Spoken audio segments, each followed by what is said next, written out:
Hello and welcome back to the ministry, and today we are talking about Sheila and Troy. I left you off in the last video where I was talking about how Sheila had kind of said to Troy, well, if you feel that way, then just leave. And he said, leave? What you mean leave? Let's delve a little bit more into Sheila. Sheila was in a previous relationship abused. So there's this thing that when you're in a relationship, whether it was verbally or physically abused,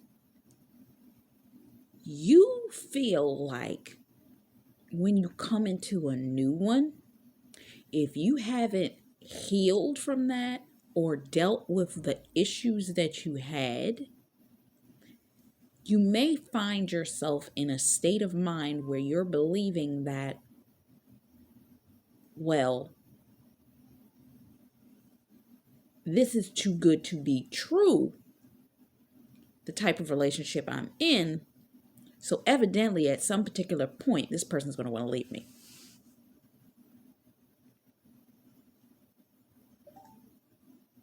Because if all that you're used to is that kind of relationship, because what we are drawn to, and let's dig into childhood trauma a little bit.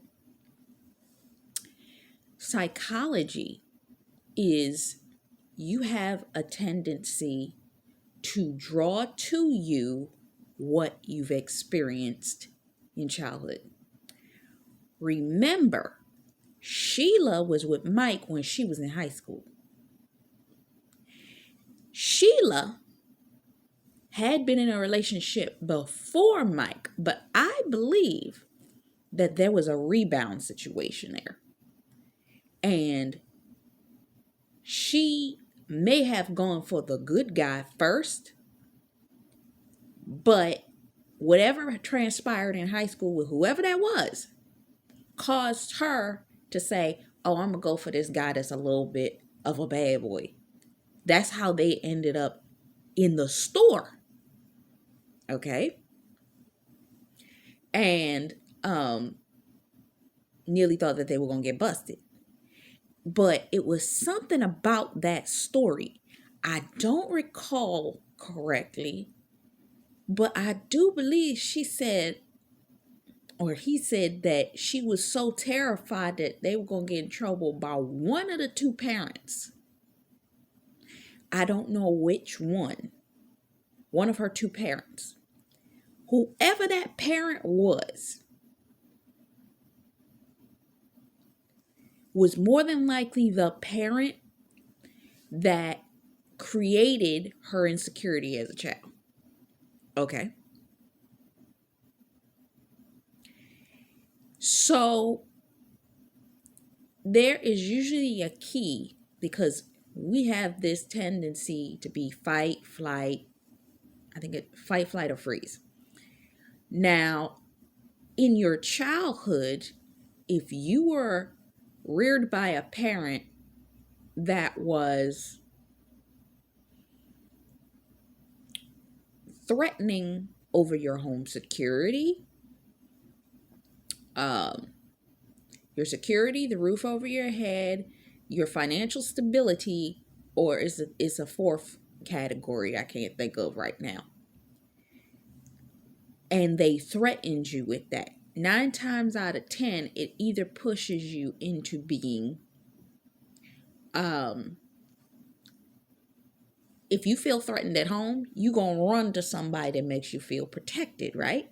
So she probably was constantly attracted to someone that made her feel protected, whether they were abusive or not.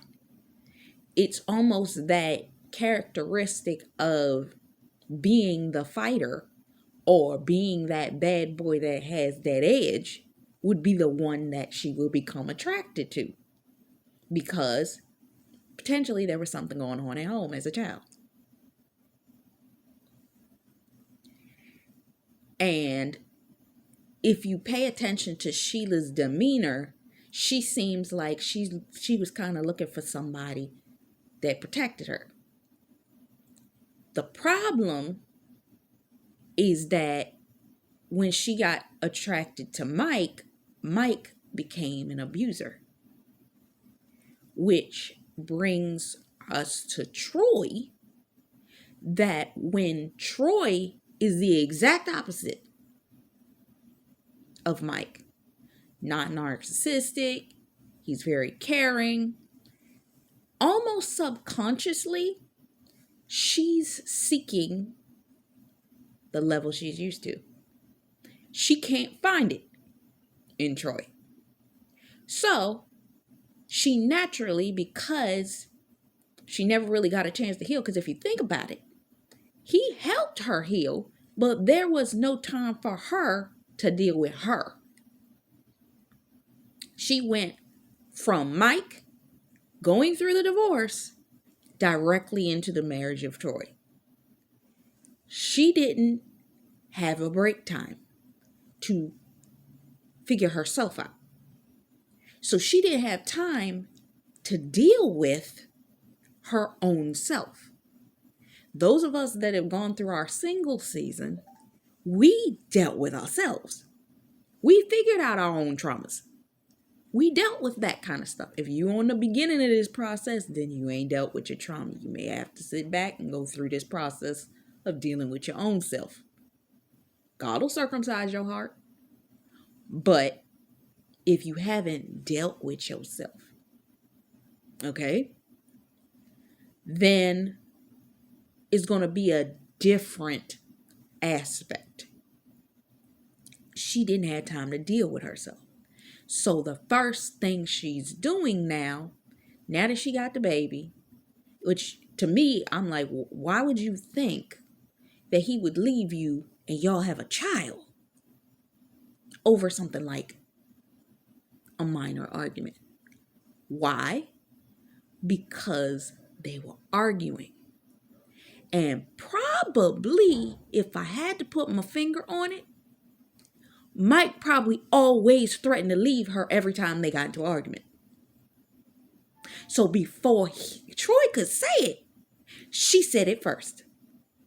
You see how that works? You see how that works?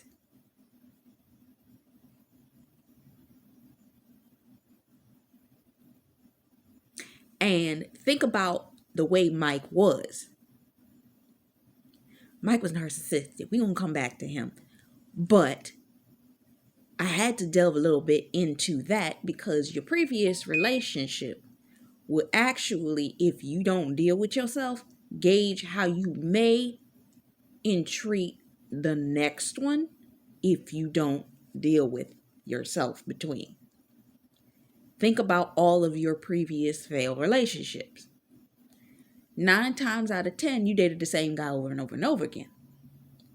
When you have a drastic shift in the type of guy that you date, this is what we call the rebound syndrome.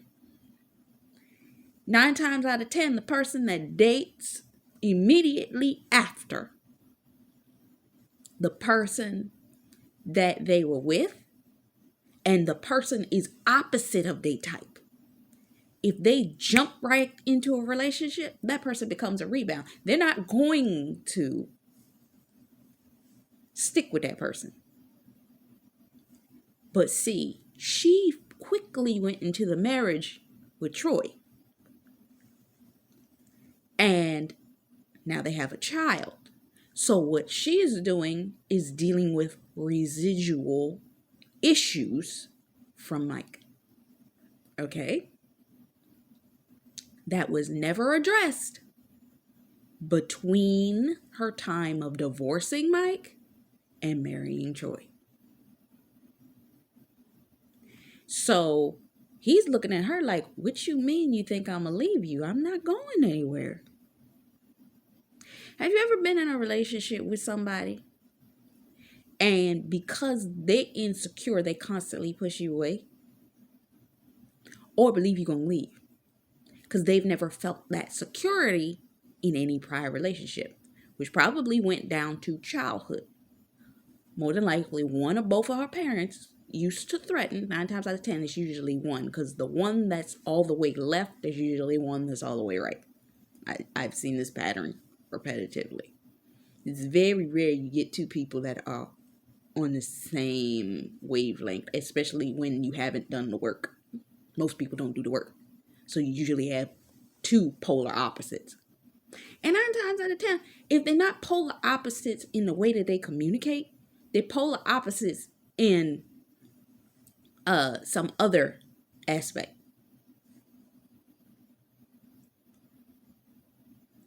Where most people would look at them and be like,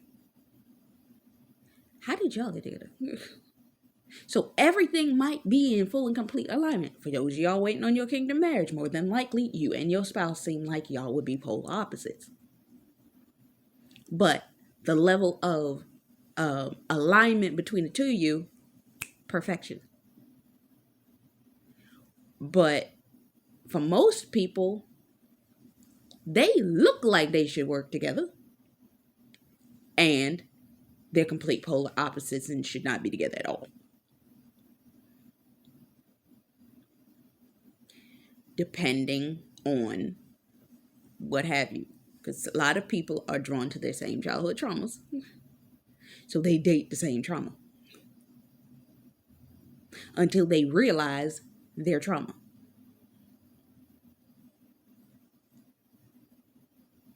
So, they on vacation.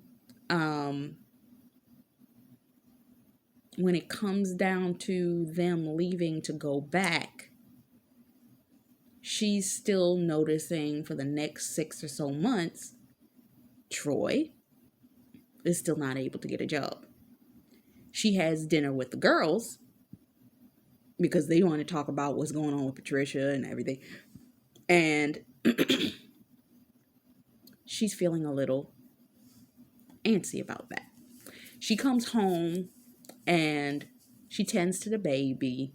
And you can see that the baby now is maybe about anywhere from 10 months old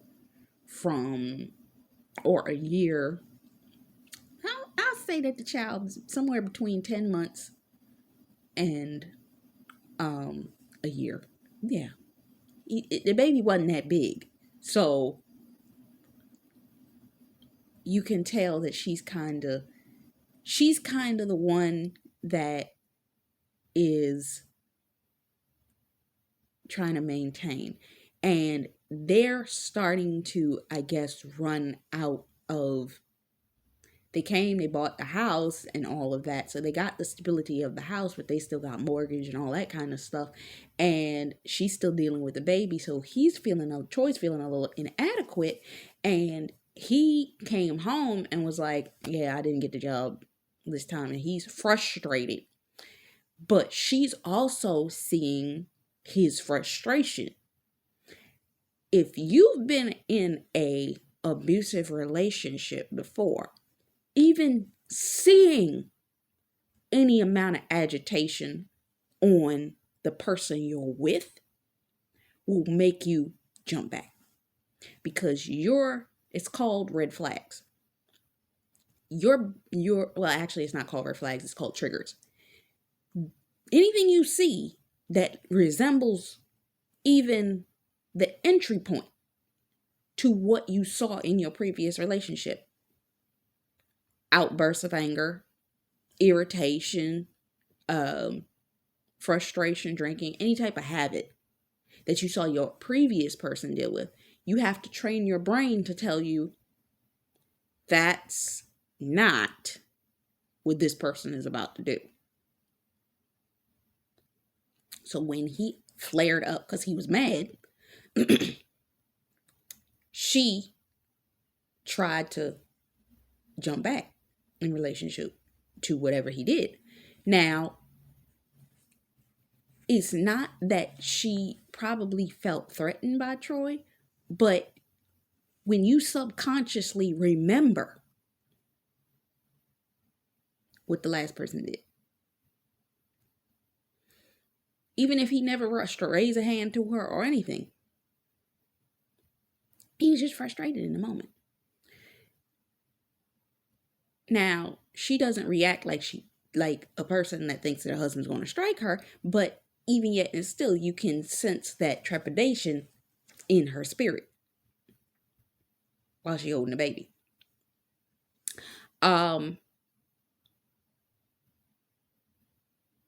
So she frustrated, so she gets this idea.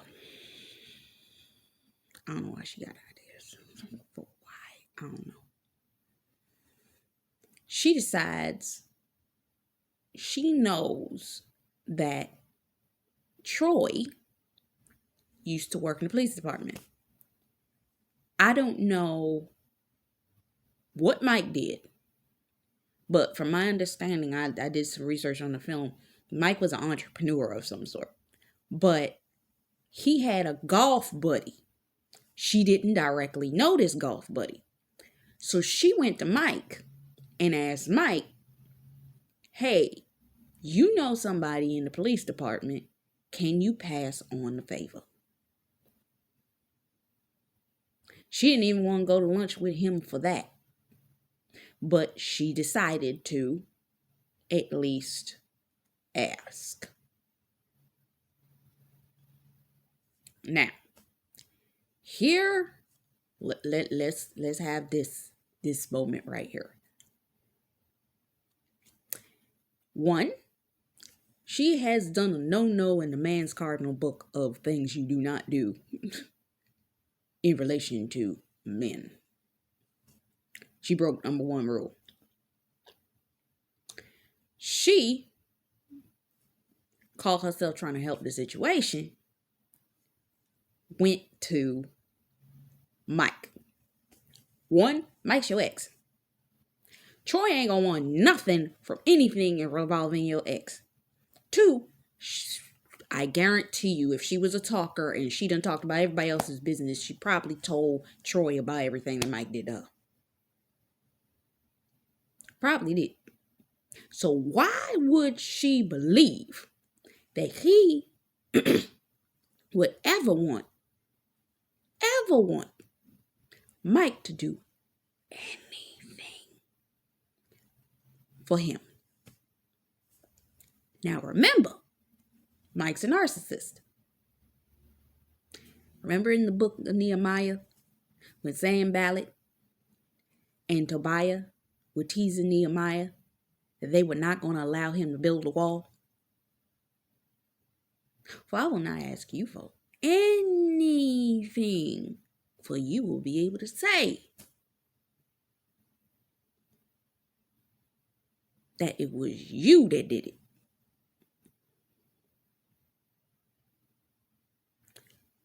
What kind of emasculinity or emasculating moment would that give Troy, which she was not thinking about, to have to bow down to the scenario that he got his job from her ex-husband putting in a favor? Men don't play that way. I'm pretty sure you understand that. That's like a men thing.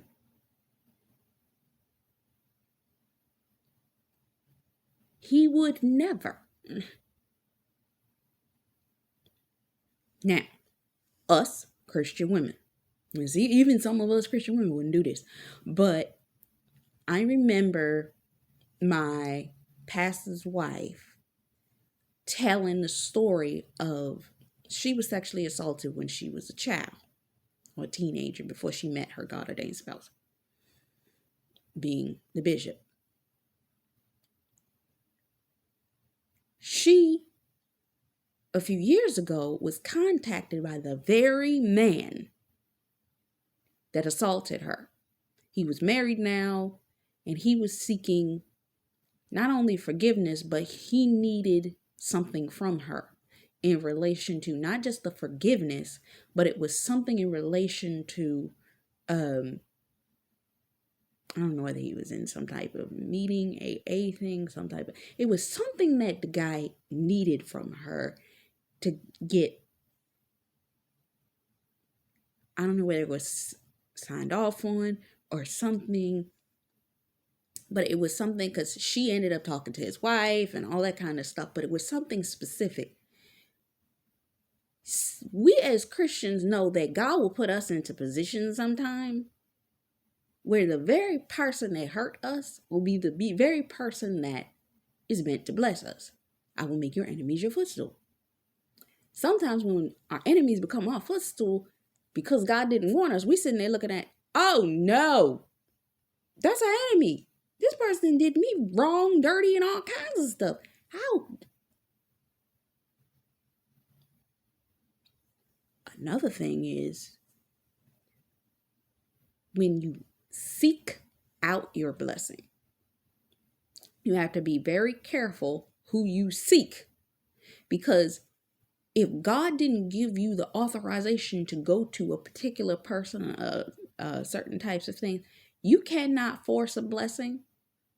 Yes, there's an element of shaky ground when it comes to being open to ask for things, depending on who you're asking, and waiting for these things to seek you out. An opportunity that God brings you, there will be no strings attached. The opportunity that the enemy brings you, there's 9 times out of 10 a string attached. What was Sheila's string? I need your help. You need my help? What you mean you need my help, Mike? What you talking about? He said, I need you to do me a favor. Now, because of the fact that they had a history, this is dangerous. Now, here's a balance of issues. Remember, Sheila's Christian.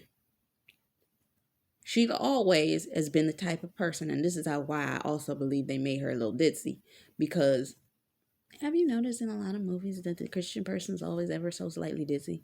I don't understand that, but they always try to make foolery of the Christian person. But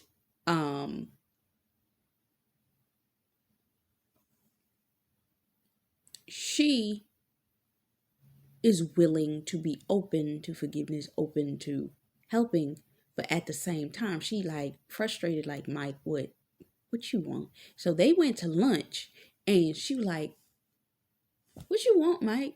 What you want? And he's like, I need your help. And she's like, she expresses to him, I can't do nothing for you. And she's trying to be all strong and empowered. As a female, I'm married, I can't do anything for you. And he reaches over, I think, and he touches her arm, and his hand is shaking, and she looks at him like, what's wrong with you? Now, I don't remember if Sheila ever did medical professional work or what. Because as far as I know, that she was the housewife. But he ended up, as we see in the Sheila and Mike, needing her help to drive him to and from chemotherapy. Because remember, Mike was sick with cancer. And he needed her help. Now the question is, why wouldn't he ask somebody else to do that? Why wouldn't he ask one of the guys to do that? He had become so distant from everybody that wouldn't nobody willing to help him at all.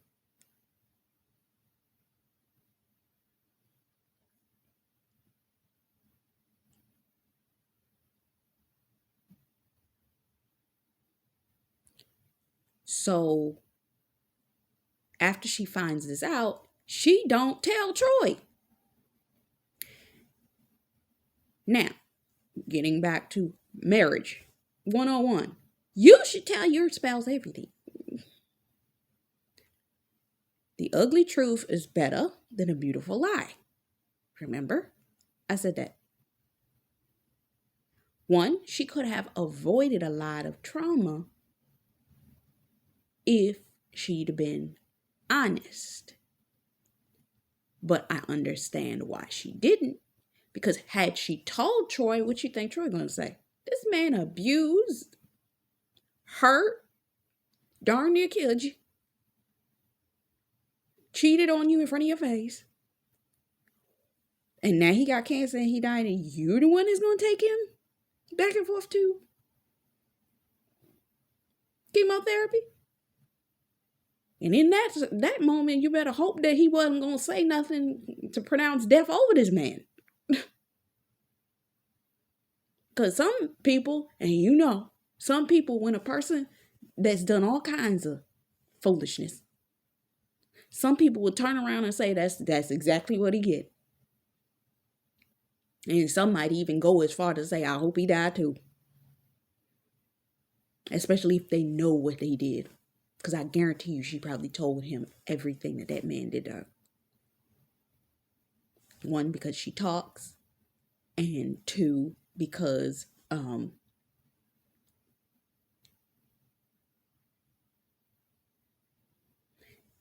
trying to think of what two was.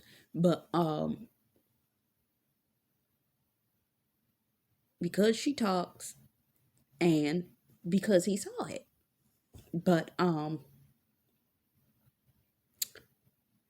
it's that element where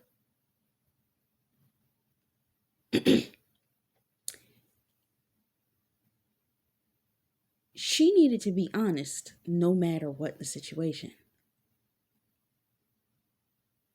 Let's flip the situation. What if you were married and your husband's ex reached out to him in relation to something very intimately troubling to them? Would you want them to do it? Some of them may not even tell you because they know that the second that you find out that their ex reached out to them, even if it wasn't nothing going on there, they long past communication. They long past, but we as women, you know how we are. I wouldn't want you to be hooked up in any way, shape, or capacity with anybody that was your ex. Because that could be a doorway. Any common sense Christian will say that. That's a doorway right there. You are opening a door that could be a can of worms that could potentially be an issue. The devil always looking for a way in. Even if it looks to be the most innocent, I need your help scenario. If the enemy can plant a seed that can later be bloomed at a different point in time, you think you're not going to try? I remember hearing from one of the ministers that I follow.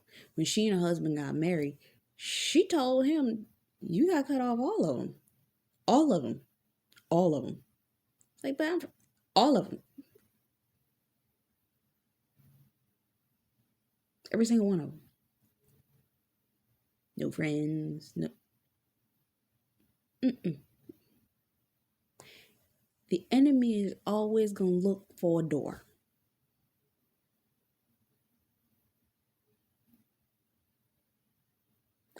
Wait for a moment in which you're at a lull and you're not paying attention. And you think that you're just having a conversation.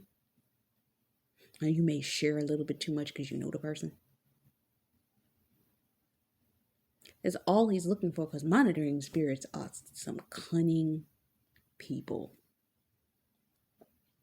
Monitoring spirits will use anybody.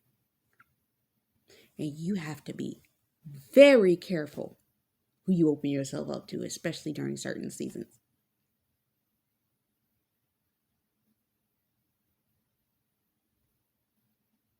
Because all the monitoring spirit, it don't even particularly need the particular person to get you to talk. It just needs that person to talk with you. Okay? If they can get anybody, it's no particular person, if they get anybody to talk with you and you to open up to that person, the spirit is going to carry that information to whoever is seeking that information.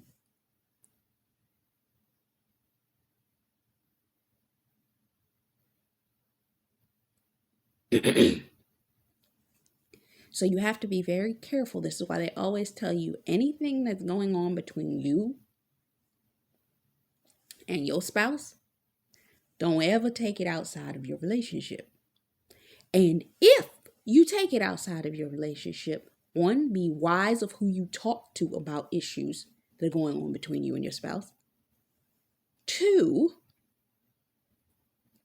it should more than likely be a couple that's a few years ahead of you, or a proper counselor that has no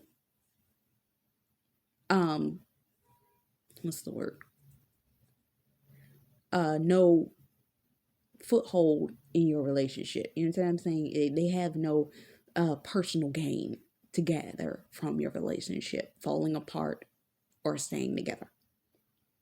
What most people do, we just talk to our friends though. But when we are dealing with an enemy, your very best friend can be your worst enemy if they aren't in the right heart posture to give you advice about that situation.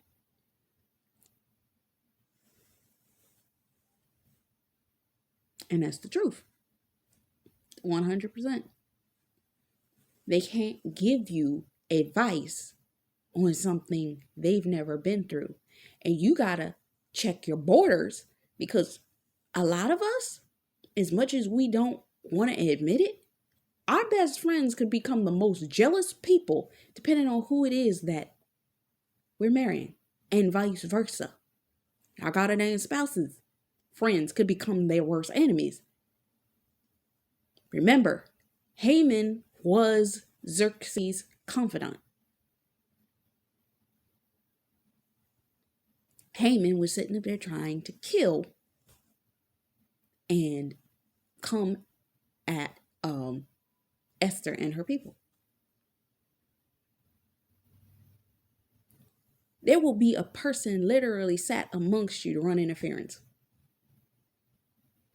And the last thing you ever want to do is give the person that wants to run interference the information that they're looking for.